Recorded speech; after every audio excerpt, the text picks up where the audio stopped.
Marilah kita berdoa. Sebelum membaca Alkitab, kita berdoa. Ya Tuhan, kami hendak membaca dan merenungkan firman-Mu. Berilah kepada kami hikmat-Mu, supaya kami dapat mengerti dan melakukan firman-Mu dalam kehidupan kami. Berfirmanlah bagi kami ya Tuhan, karena kami sudah siap. Amin.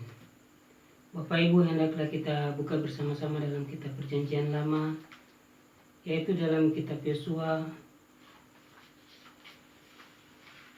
pasal 1 ayat 1 hingga ayatnya yang ke-8.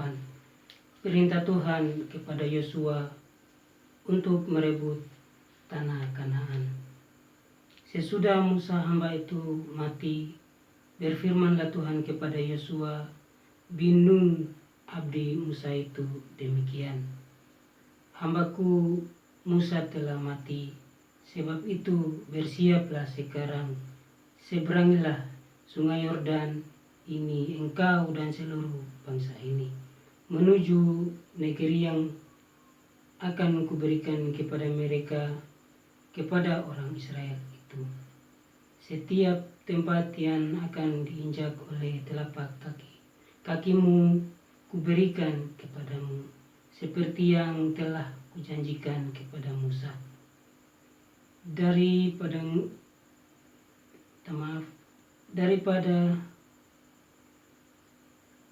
padanglah kujanjikan kepada Musa, dari padang gurun dan gunung Libanon yang sebelah sana itu, sampai ke sungai besar, yakni sungai Efrat, seluruh tanah orang Het sampai ke laut besar di sebelah matahari terbenam, semuanya itu akan menjadi daerahmu. Seorang pun tidak akan dapat bertahan menghadapi engkau seumur hidupmu, seperti aku menyertai Musa. Demikianlah aku menyertai engkau. Aku tidak akan membiarkan engkau dan tidak akan meninggalkan engkau. Kuatkan dan teguhkanlah hatimu, sebab engkaulah yang akan memimpin bangsa ini memiliki negeri yang kujanjikan dengan bersumpah kepada nenek moyang mereka untuk memberikan kepada mereka. Hanya kuatkan dan teguhkanlah hatimu dengan sungguh-sungguh. Bertindaklah hati-hati sesuai dengan seluruh hukum yang telah diperintahkan kepadamu oleh hambaku Musa. Janganlah menyimpan ke kanan atau ke kiri, supaya engkau beruntung kemanapun engkau pergi. Janganlah engkau lupa memperkatakan kitab Taurat ini, tetapi renungkanlah itu siang dan malam, supaya engkau bertindak hati-hati sesuai dengan segala yang tertulis di dalamnya. Sebab dengan demikian perjalananmu akan berhasil dan engkau akan beruntung. Saudara-saudara yang dikasihi dalam Tuhan Yesus Kristus, apa yang saudara-saudara rasakan ketika mendapat sebuah tugas dan tanggung jawab yang baru untuk pertama kali akan dilakukan atau dikerjakan? Pastilah saudara dan saya akan merasa perlu untuk mendapat pertolongan, dukungan, dan juga kekuatan untuk menghadapi dan menjalani tugas dan tanggung jawab tersebut. Dalam firman Tuhan yang kita baca sekarang ini, Yosua pasal 1 ayat 1 hingga yang ke-8, memberikan suatu gambaran tentang satu tokoh yang juga diberikan tanggung jawab sebagai pemimpin untuk melakukan pekerjaan besar yang dari Tuhan. Ayat 1, Yosua bin Nun, tokoh Yosua. Yosua merupakan pembantu yang akrab dan setia bagi Musa selama 40 tahun pengembaraan di padang gurun. Sebagai seorang yang dipenuhi dengan Roh Kudus, dia telah ditugaskan sebagai pengganti Musa. Allah kini memanggil dia untuk menuntun umatnya memasuki tanah perjanjian. Nama Yosua artinya Tuhan menyelamatkan atau Tuhan adalah keselamatan. Bentuk Yunani ialah Yesus. Dalam kitab Matius pasal 1 ayat 21, Yosua adalah lambang atau wakil Kristus ketika menuntut umat Allah memasuki tanah perjanjian dan menuju kemenangan atas musuh-musuh mereka.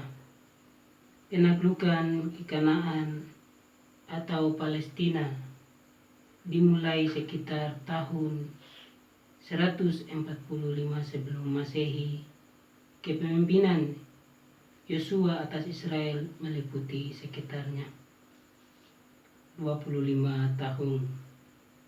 Ayat 2 sampai ayatnya yang keempat, perintah untuk menyeberangi sungai Yordan seperti pengalaman bangsa Israel di padang gurun. Pemasukan dan penaklukan Kanaan dapat dianggap satu contoh tertulis sebagai peringatan bagi kita. Tanah yang dijanjikan dan dipenaklukkan oleh umat Allah bukan melambangkan surga, tetapi warisan rohani dan keselamatan orang percaya di dalam Kristus saat ini.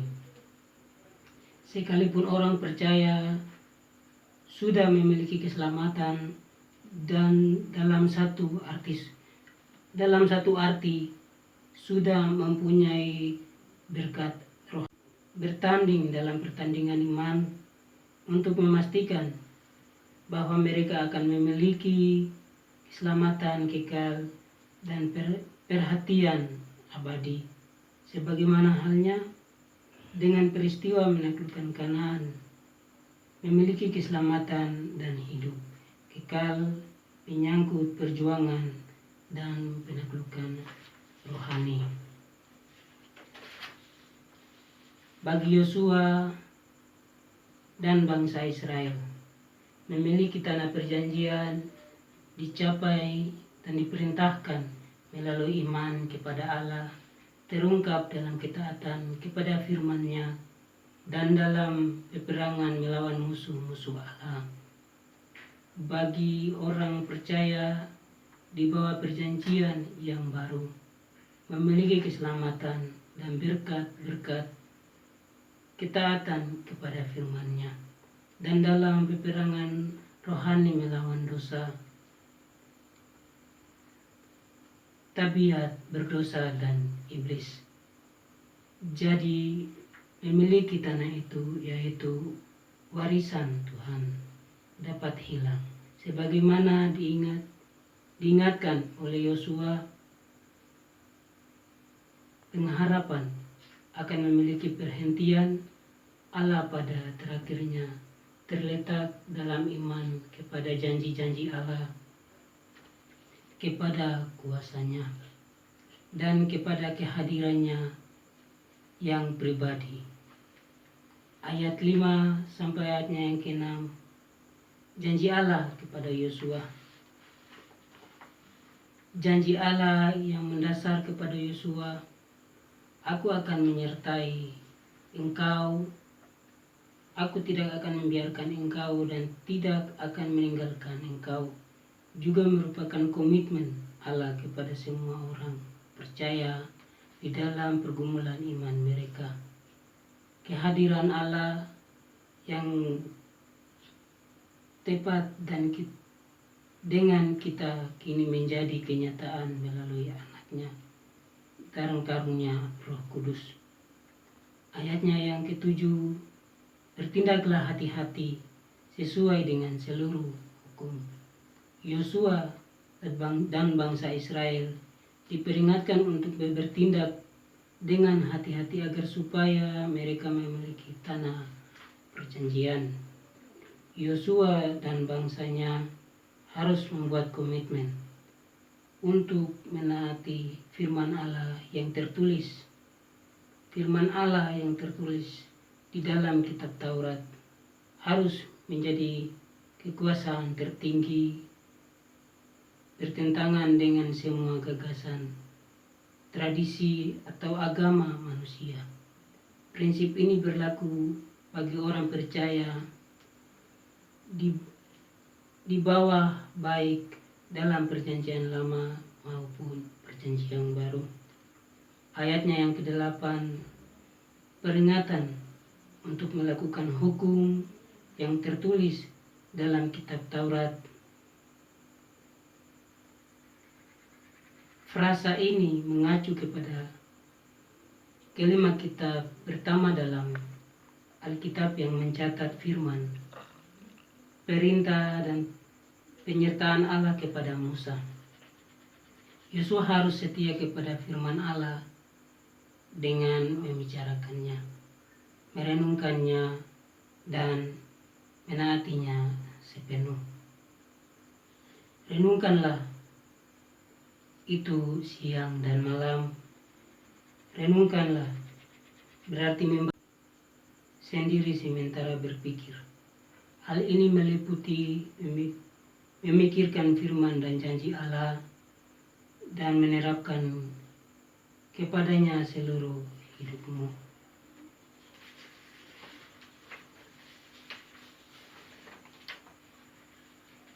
Berhasil dan beruntung. Orang yang mematuhi dan menanti firman Allah dan hukumnya akan berhasil dan beruntung karena mereka memiliki hikmat untuk hidup benar dan mencapai tujuan Allah bagi hidup mereka. Syarat-syarat untuk kemakmuran dan keberhasilan ialah: 1. Jadikanlah kuat, berani, dan tekun. 2. Menjadikan firman Allah menjadikanlah firman Allah panutan utama untuk kepercayaan dan kelakuan kita. 3. Mempelajari dan merenungkan firman Allah setiap hari. Dan yang keempat, memutuskan untuk mencari kehadiran Allah dengan sungguh-sungguh seumur hidup. Amanat kepada Yosua ini memberikan kepada kita sekumpulan prinsip umum untuk hidup berhasil. Akan tetapi jangan sekali-kali kita menyimpulkan bahwa Allah wajib menyediakan kemakmuran material untuk setiap orang yang memenuhi syarat-syarat tersebut. Prinsip umum semacam ini bukan jaminan untuk mutlak, karena masih takluk kepada pilihan Allah yang lebih tinggi bagi kita masing-masing. Kadang-kadang Allah mengizinkan kita mengalami penderitaan dan kemalangan. Saudara-saudara yang dikasihi dalam Tuhan Yesus Kristus, mari belajar dalam pengalaman Yosua dalam panggilannya bahwa bangsa Israel ke tanah perjanjian, bahwa dalam tugas dan tanggung jawab kita dimanapun kita bekerja, melakukan tugas tanggung jawab kita masing-masing, ingatlah selalu mengandalkan Tuhan dan melakukan apa yang dikehendakinya dalam firman-Nya serta merenungkan firman itu siang dan malam.